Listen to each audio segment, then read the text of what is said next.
what's one good connecting question that we taught you? There's several that you have to ask for your industry, but what is one good one that we've taught you? And then how do your prospects respond to that?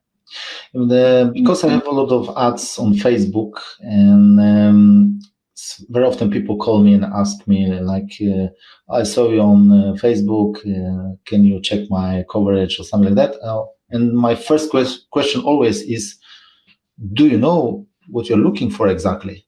Yeah. And they starting to explain me what they are looking for. And the next question always I used to ask people, so I was curious, when you're looking through an ad on Facebook, what attracted your attention? Yeah. And the people explain me what attracted their attention. They tell me more. They are open. This is like... Yeah, so that's an example of NPQ connecting questions. And I think you're speaking in like Norwegian or Polish, right? Yes, that's a little bit different, you know. So for me, a little bit different than English, not so easy either. Yeah, I know it's harder for you with the tone in English than Norwegian and Polish. Those are the leads you're talking to. Yeah. But did you notice you did good even slowing down there in English, right? So do you know what you're looking for? See that type of question requires a curious tone, right? Okay. And do you know what you're looking for? See, it's a curious tone, which draws them in more, gets them to pull you in. Okay. That's an example. Now there's 3 or 4 other connecting questions you have to ask for that, but we don't have time to go into that today. Give us an example of a situation question. So like, how do you help them find out what their real situation is? The beginning, I asking them, so who's your insurance with now? And they tell me the name of the company. And after then I ask them, is there a reason you picked up that company? Rather than going with someone else or something like that. Yes. Okay. Why do you ask that question for your industry? No, because first I want to know they are, for example, want to make a change, or they are just fishing the price, how long they are with them. Maybe something happened that they want to change. Okay. So you're trying to find out what their real situation is, but most importantly with situation questions, not only do we as salespeople need to know what their situation is, but we also have to help the prospect know what their real situation is. Because here's the issue. If we as salespeople, doesn't matter your industry, if we cannot help the prospect find out what their real situation is, then it's impossible for you to ever build a gap from where they are compared to where they want to be if they don't even know where they are, if they don't even know what their real situation is. And most prospects don't know what their real situation is right when they first start talking to you. They might know they have a problem, but they don't really understand the depth of the problem. They don't understand how bad the problem really is. They don't understand the consequences of what happens if they don't do anything about solving the problem. Okay. And once you learn NPQ, you know, in our client portals and group trainings for clients, we're going to train you not just to help them find one problem, but we're going to help you know the right questions and the right tone where they go deep with you. They open up because they trust you, right? And they'll start telling you the 2 or 3 or 4 other problems they didn't even really know they had because of your question ability. Because if you just tell them what their problems are, well, that's going to go in one ear out the other. Because you're biased, you're the salesperson. They know that. But your your question ability allows them to tell themselves what the real problems are. Okay. Now, there's other situation questions you have to ask after that, but we don't have time. Problem awareness questions. Maybe give an example of a problem awareness question you ask that helps them see what a real problem is that they have.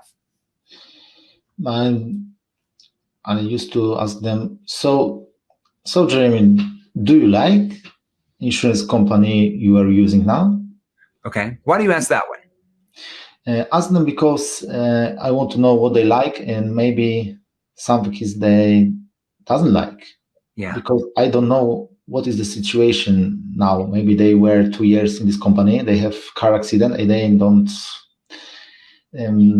like this company longer, and they maybe want to find something different. Maybe okay. I don't know. So I want to probe and clarify everything before I give the proposal. Yeah. Yeah. Or even, so do you like the coverage you have with that? There's other problem awareness questions you have to ask. There's variations you could ask that first one as well.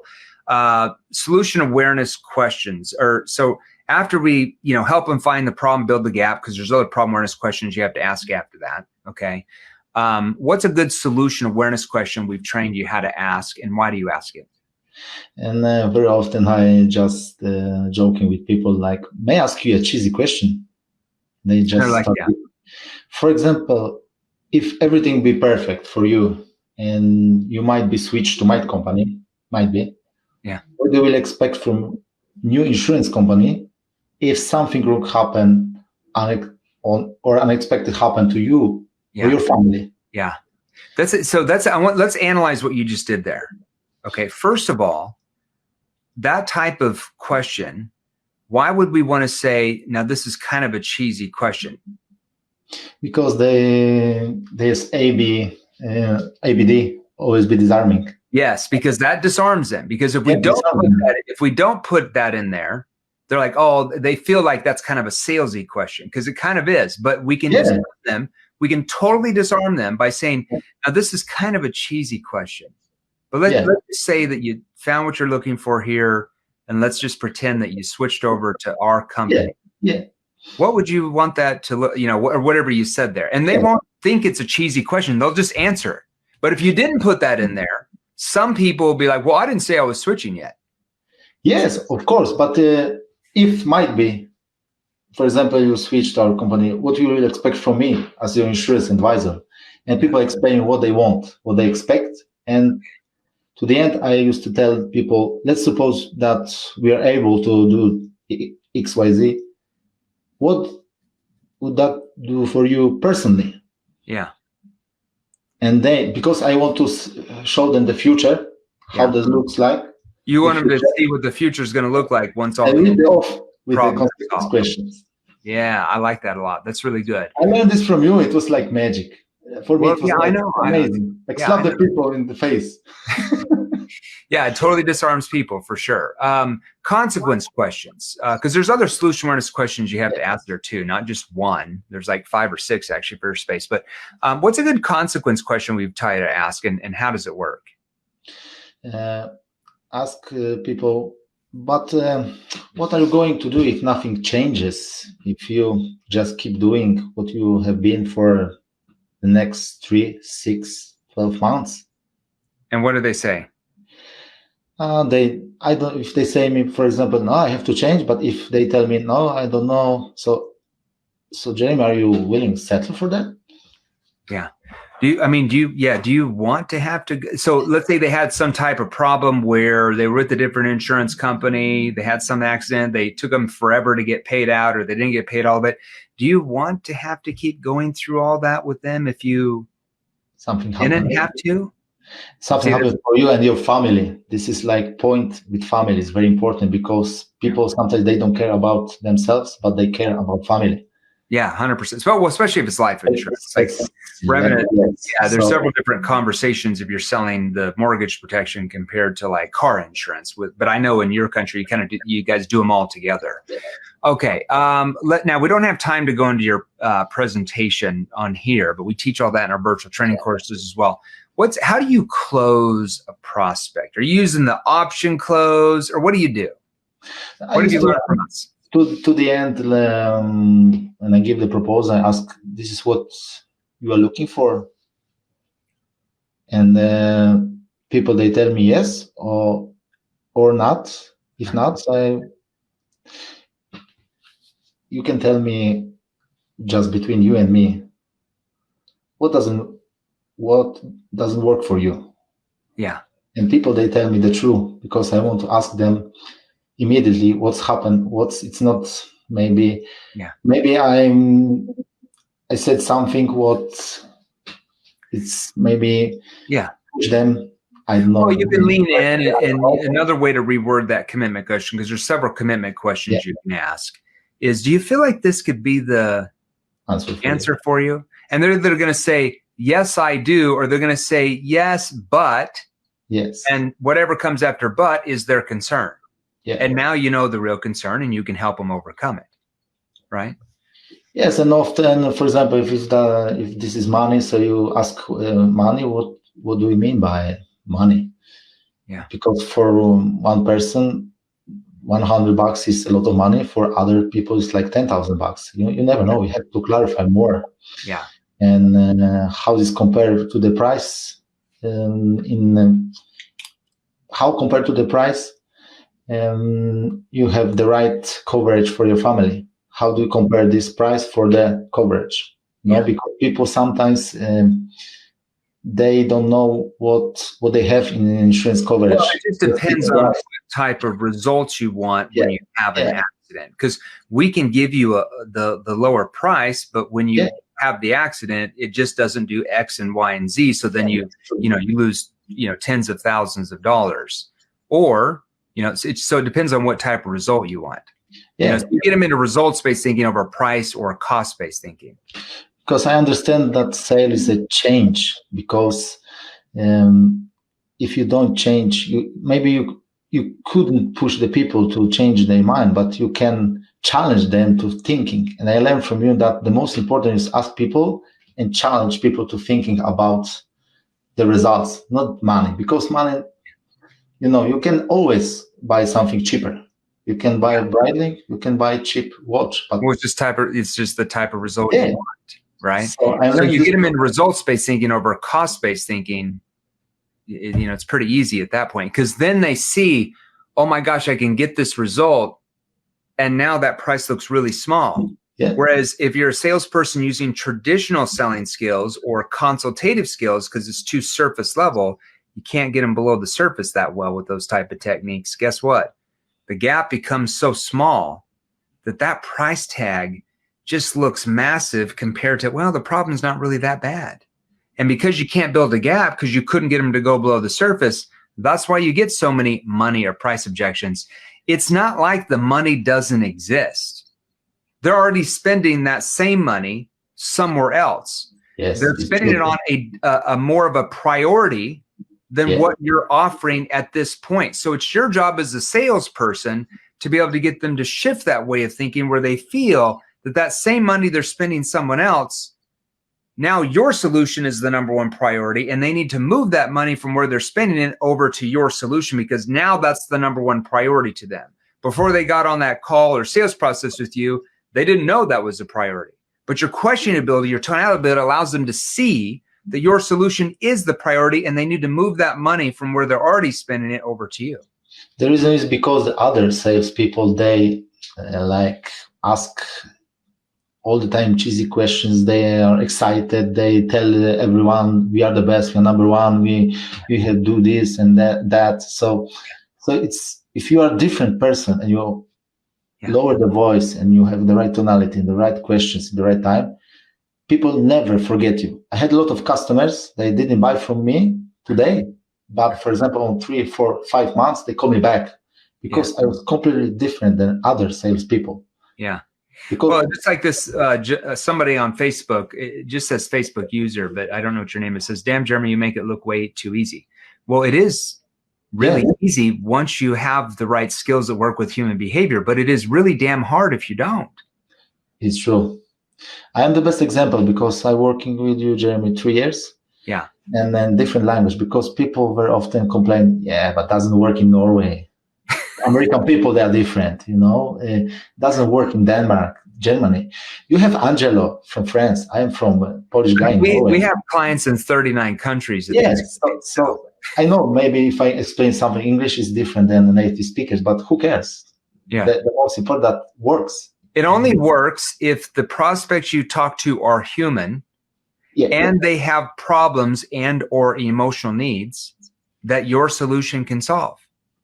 So if your prospects you talk to are human beings, could even work on different planets. We don't have any clients in those planets yet. Not yet. We're getting there. So once the government releases all the, where all these UFOs are coming from, we're going to those other worlds. But anyways, that's a whole nother story. Right? Exactly. So I need to watch Ancient Aliens tonight. So what I'm saying is, doesn't matter. Prospect's human. They have problems and or emotional needs. Your solution solves those. Well, then if it works for thousands of our clients in all countries, what the hell would it prevent you from working for you? Yeah. Only your limiting beliefs, because you believe that somehow you're different, that somehow something's different, and that's why you stay at the same income level. Right? The most important also is the learn from the right people. Yeah. Well, there's a difference in skills, right? Yes, because for example, you, Jeremy, I check on the Google like 2014, you were on the 45th place according business for home, and you made like over 200,000 every month. Yeah, that was in my third. That was in my third industry that I sold for. Crazy. My sales job. Just sitting on the phone and so much money just over the phone, more than owners. It was great. Yeah. As a W-2 salesperson in that industry as well, I actually made more than the CEO, the owner of the company. So yes. We had Socrates, Jesus Christ, and now we have Jerry Minor. I'm not that cool. You are better. No, not at all. We're definitely not better than the man upstairs for sure.